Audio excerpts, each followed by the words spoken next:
Balaton legnagyobb kikötőjében álló traktor talán túlzás, de vitathatatlan, hogy hatalmas munka van az Unika Balaton regatta sikere mögött. A legnagyobb hazai amatőr vitorlás sorozat földvári fordulójára ismét rekordszámú induló nevezett.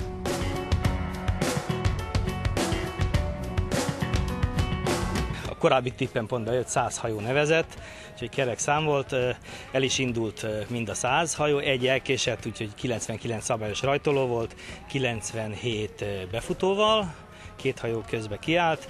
A széllel azt kell, hogy mondjam, nagyon nagy szerencsénk volt. A meteorológia kicsit ránk ijesztett, narancsárga riasztás, viharos 70-80 km szelet ígértek, ebből a rajtra volt egy a 20-30 km/h szél, ami ennek a mezőnek úgy érzem ideális volt. Félszélbe elrajtolt a mezőny, gyors pálya volt igazából, a pályát tekintve ugye túraversenyről van szó, földvári rajttal Sajkodi bolyaforduló, onnan udvariba a Fővenyesnél egy második bolyaforduló és harmadik befutó szintén Földváron, háromszög pálya. A taktika itt kevésbé volt érvényes, talán a hajó sebesség itt döntőbb volt, nem volt cirkáló, vagy csak minimális volt a cirkáló szakasza.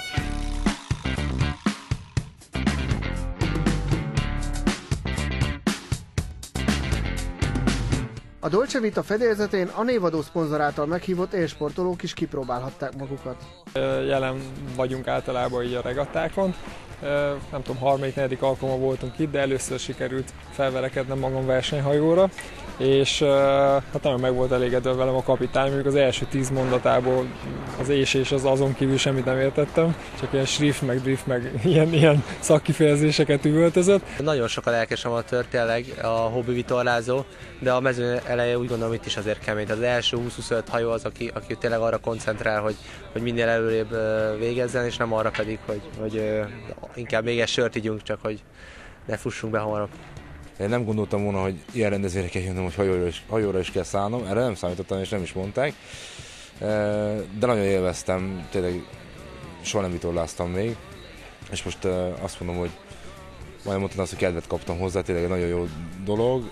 Szerintem az ilyen időzőben kicsit rövidebb versenyeknek igenis van sportértéke, tehát amikor széllel szemben fordítgattuk a hajót, akkor hát én ugyebár inkább ilyen tőkesúlyként funkcionáltam, tehát ugráltam balra-jobbra, súlyoztam a hajót, néha rángattam a kötelet, tehát elég gyakran kellett mozogni, ez azért melós, tehát azért kellett dolgozni rendesen. Bizonyos szempontból az Európa-bajnok korábbi olimpikon Pomuc Tamásnak is első alkalom volt ez a futam. Hosszú hetek óta tervezte ugyanis, hogy teszteli magát és a balatoni versenyek egyik leendő favoritját. Az általa kormányzott új hajó adottságait remekül használta ki. A második bolya után már nem érhette őt utol a második helyezett Tomahawk, és a kiváló hajrájával harmadik helyre ért Favonius sem. A hajó típusát még talán én sem tudom, egy 34 lábas Amerikában tervezett hajó, amit a fiúk maguk megépítettek, megvették a tervdokumentációt, és ez a hajó sok mindent tud, majd egyszer kihívásnak tartottam, és nagyon érdekelt, hogy lehet ezzel a hajóval megindulni, és 18,5 csomós tempókat nyomtunk ezzel a hajóval, siklott. Velünk együtt közel 4,5 tonnás szerkezet kiemelkedett a vízből, és elképesztő tempót diktált. Gyönyörű volt. Szakmai szemmel ennek inkább a sportértéken, vagy a buli hangulatot kell értékelni? Ez egy érdekes kérdés. Azt hiszem, hogy látszik azért kívülről, hogy ez alapvetően egy amatőröknek rendezett vitorlásverseny. Tehát ebből kifolyólag itt nem látja az ember azokat az igazi nagy küzdelmeket, amik szakmai szemmel ingyenségeknek számítanak mondjuk egy olimpiai hajóosztálynak a versenyén.